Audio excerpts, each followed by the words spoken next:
নমস্কাৰ মই প্ৰেছ আজি আপোনালোকৰ আগত মই এটা ডিছ লৈ আহিছোঁ যোনটো হৈছে cake with egg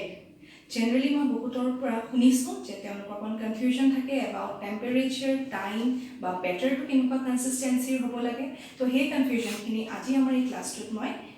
meat up কৰিম বুলি ভাবিছোঁ আহক এই কেকটো বনাবৰ কাৰণে আমাক কি কি ইনগ্ৰিডিয়েণ্টছ লাগে এবাৰ চাই লওঁ ফাৰ্ষ্ট মই লৈছোঁ ময়দা মই 3 কাপ লওঁ এই কাপটো মই 1 কাপ ভৰাই থৈছোঁ আৰু মই এডিশ্যনেল 2 কাপছ দিম সেম কাপৰে মই মেজাৰমেণ্ট ল'ম 1.5 কাপ অফ পাউডাৰ চুগাৰ যোনটো মই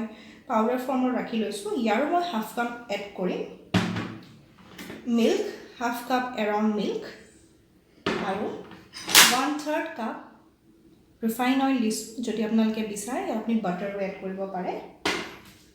লগতে তাৰ সফটনেছৰ কাৰণে লাগি লৈছোঁ মই baking powder and baking soda আৰু এছেঞ্চ লৈছোঁ মই এইটো ভেনিলা এছেঞ্চ আৰু ওপৰত মই ড্ৰাই ফ্ৰুটছৰ গাৰ্নিচিং কৰিম যোনটো মই চেৰি আৰু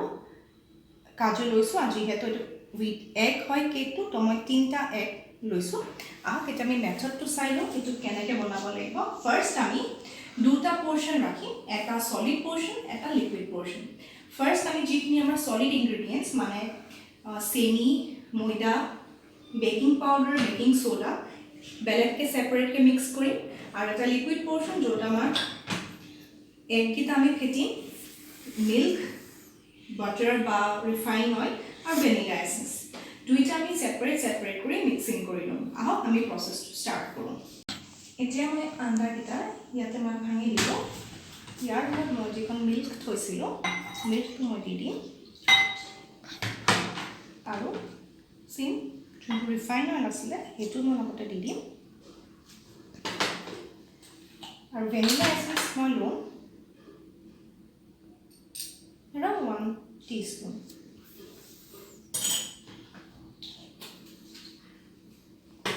মই ইমানকণ মিল্ক থৈ দিছোঁ যদি দৰকাৰ পৰে মই তেতিয়া দিম আদাৰৱাইজ ইমানটো এতিয়া হৈ যাব আৰু এইটো আপুনি ভালকৈ ধুনীয়াকৈ মিক্স কৰি ল'ব এইটো মোৰ লিকুইড বেটাৰ যোনটো মই বনাই ল'লোঁ ইয়াত মই আকৌ আপোনালোকক এবাৰ কৈ দিওঁ ইয়াত মই 3টা এগ দিছোঁ যোনটো হাফ কাপ মিল্ক আছিলে সেইটো মই ইয়াত দি দিছোঁ লগতে যোনটো 1/3 কাপ বাটাৰ নাইবা ৰিফাইন অইল আছিলে মই ৰিফাইন অইলে ইয়াত ইউজ কৰিছোঁ তো সেই গোটেইখিনি বস্তু দি অলপ ফেটি ল'লোঁ তাৰপিছত মই ভেনিলা এছেঞ্চৰ 1 টিস্পুন ফুল মানে মই এইখন স্পুনেদি 1 টিস্পুন ফুল দি পেলাই মইতো জাষ্ট এনেকৈ দেখিছে আপুনি পূৰা ওপৰত ফেন ওলাই গৈছে মানে একদম ৰিয়েলি ছফ্ট ফেটিব যাতে বস্তুটো ফুলে যিমান ধুনীয়াকৈ ফেটিব এইখিনি সিমানেই কেকটো তাৰ ফুলাটো বেছি হ'ব আৰু ছফ্ট হ'ব এতিয়া হওক আমি বাকী যোনটো সলিড পৰ্শ্যন আছিলে সেইটো মই দি লওঁ ইয়াত মই যোনটো 3 কাপ ময়দা আৰু 1.5 কাপ চেনি অলৰেডি মই দি থৈছোঁ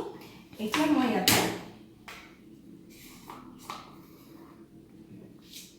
এইখন স্পুনেদি মানে এৰাউণ্ড 1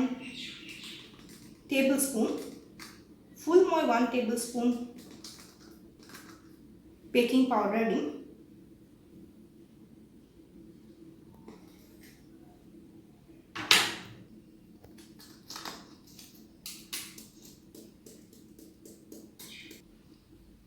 আৰু বেকিং সোডা মই এৰাউণ্ড হাফ চেম স্পুনখনেদি মানে ইমানটো মই বেকিং সোডা দি দিম যিমানটো স্পুনেদি আপুনি বেকিং পাউডাৰটো দিব তাৰে হাফ বেকিং সোডা দিব মই যোন 2টা পৰ্শ্যন প্ৰথমতে মিক্স কৰি লৈছিলোঁ ছেপাৰেটলি এটা সলিড পৰ্শ্যন এটা লিকুইড পৰ্শ্যন তাৰপিছত মই 2টা পৰ্শ্যন একেলগতে এটা বাউলত মিক্স কৰি দিলোঁ আপোনালোকে দেখিছে এটা বেটাৰ ফৰ্ম হৈ গৈছে খালি মই বেটাৰৰ কনচিষ্টেঞ্চিটো আপোনালোকক দেখুৱাই দিওঁ এই বেটাৰটো যেতিয়া বনাব কনচিষ্টেঞ্চিটো এনেকুৱা হ'ব লাগে মানে এইটো আমি কোনো লিকুইডকৈ বেছি বনাব নালাগে বা আমি বেছি ড্ৰাইকৈও বনাব নালাগে এইটো জাষ্ট এটা ক্ৰিমি বেটাৰ এই যেতিয়া বেটাৰটো আপোনাৰ আহি যাব আপোনালোকে যদি বিচাৰে এইটো আপুনি হেণ্ড ব্লেণ্ডাৰ ইউজ কৰিব পাৰে কাৰোবাক যদি হাতেৰে ফেটিব বিচাৰে আপুনি ভালকৈ ফেটি দিব যিমান ভালকৈ আপোনালোকে বেটাৰটো ফেটিব সিমান সোনকালে তাৰ যিটো কনচিষ্টেঞ্চি হয় সেইটো ছফ্ট হৈ যাব আৰু কেকটো ধুনীয়াকৈ ফুলিব তো আমি এতিয়া এখন বেকিং ট্ৰে আমাৰ এখন মাইক্ৰ'ৱেভত জেনেৰেলি আহে এই ট্ৰেখনত আমাৰ নন ষ্টিক হয়, ইয়াত আমি একো বাটাৰ গ্ৰীজ কৰিব নালাগে, জাষ্ট আমি ইয়াত প'ৰ কৰি দিম বেটাৰটো আৰু তাৰ ওপৰত মই গাৰ্নিচিং কৰি দিম উইথ চেৰি এণ্ড নাটছ। এতিয়া আহক মই ইয়াৰ টেম্পাৰেচাৰটো চাই লওঁ, যেতিয়ালৈকে মই এইটো বেটাৰটো ৰেডি কৰোঁ তেতিয়ালৈকে মই মোৰ অ'ভেনটো প্ৰি হিট কৰিবলৈ দি থওঁ। ইয়াত মই কনভেকশ্যন মোডত 180 ডিগ্ৰী ডাবল ষ্টাৰ্ট কৰি দিম প্ৰি হিট হ'বলৈ। এতিয়া দেখিছে অ'ভেনটো 60 চেণ্টিগ্ৰেডত আছে, এইটো গৈ পিনে যেতিয়া 180 হ'বগৈ মেচিনটোৱে বিপ চাউণ্ড এটা মাৰি ষ্টপ হৈ যাব, তেতিয়া মই মোৰ বেটাৰটো ইয়াত সোমোৱাই দিম।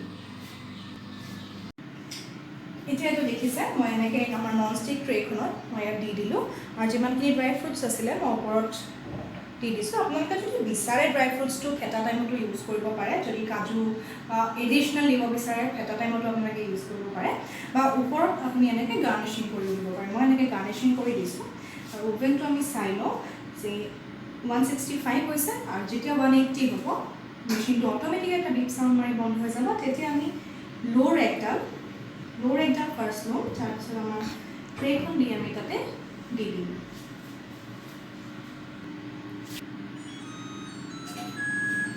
দেখিছে বিপ চাউণ্ড মাৰি গৈছে, লগালগ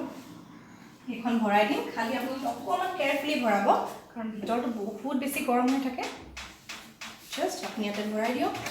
ড'ৰটো ক্ল'জ কৰক। অলৰেডি চিলেক্ট হৈ আছে কনভেকশ্যন মোড, আমি ইয়াত জাষ্ট টাইমটো বঢ়াই দিম।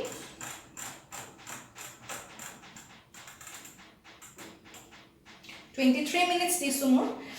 এইটো আপোনালোকৰ 23 মিনিটছ মই দিছোঁ, কিন্তু এভাৰেজ টাইম আমি কৈছোঁ 25 to 30 মিনিটছ কেতিয়াবা লাগিব পাৰে। সেইটো কমপ্লিটলি বেটাৰটোৰ ওপৰত কথা, আপুনি কিমান কোৱাণ্টিটিৰ বনাইছে সেইটোৰ ওপৰত কথা থাকে আৰু সেই হিচাপতে আপুনি ছেট কৰিব পাৰিব। কিন্তু এনেকুৱা নহয় যে আপুনি 22 দিলে যদি আপোনালোকৰ নহৈছে তেতিয়া আপুনি 1-2 মিনিটছ বঢ়াইও দিব পাৰে। যদি আপোনাৰ বোলে হৈ গৈছে 22 মিনিটছ, আপুনি দিছে 25 মিনিটছ, আপুনি চিম্পলি যেতিয়া 20 মিনিট হৈ যায় আপুনি উলিয়াই পেলাই চাব পাৰিব। যেতিয়া দেখিছে আমাৰ অল্ড ট্ৰেডিশ্যনেল ৱে আমি এটা টুথপিক দি পেলাই চাম, যদি আমাৰ টুথপিকডালত লাগি নাহে বেটাৰটো মিনছ আমাৰ কেকটো ফুল্লি কুকড হৈ গৈছে, ফুল্লি বেকড হৈ গৈছে। আৰু যিটো সময়ত আমাৰ বেকড হৈ যায় আমি বেছি এক্সট্ৰা ব্ৰাউন কালাৰ আমি নাৰাখোঁ, আমি তেতিয়াই এট ডেট পইণ্ট আমি মাইক্ৰৱেভটো ষ্টপ কৰি দিম আৰু কুল ডাউন হ'বলৈ আমি ৰাখি দিম এৰাউণ্ড হাফ এন আৱাৰ। তেতিয়া কেকটো যিমানখিনি চেৰাউণ্ডিং হিট থাকে সেইটো ধুনীয়াকৈ সোমাই যাব আৰু কেকটো ছফ্ট হ'ব। এতিয়া আমাৰ কেকটো অলমষ্ট হৈ গ'ল।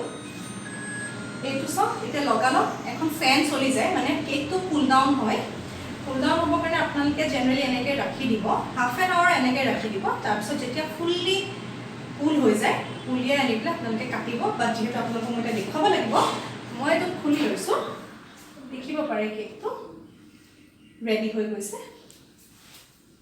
এতিয়া মই এইটো আকৌ মই বেক কৰি পেলাই ৰাখি দিম। জাষ্ট অ'ভেনটো দেখিছে এইটো কুল মিনছ অ'ভেনটোৱে অট'মেটিকেলি কেকটো কুল ডাউন কৰিব। এইটো 5 মিনিটমান এনেকৈ চলিব, তাৰপিছত বন্ধ হৈ যাব। তাৰপিছত আমি কেকটো ৰাখি থৈ দিম হাফ এন আৱাৰলৈকে মাইক্ৰৱেভৰ ভিতৰতে। তাৰপিছত আমি ওলাই আনি পেলাই আপোনালোকৰ ডিজায়াৰ্ড পিচেছ হিচাপত কাটিব পাৰিব। এতিয়া দেখিছে এইটো কুল হৈ গ'ল কমপ্লিটলি। এতিয়া মই এইটো কাটি দিব পাৰিম। আপোনালোকেও বনাওক ঘৰত এটা ছফ্ট ফ্লপি কেক এটা আৰু এনজয় কৰক আপোনালোকৰ ফেমিলিৰ লগত। Thank U.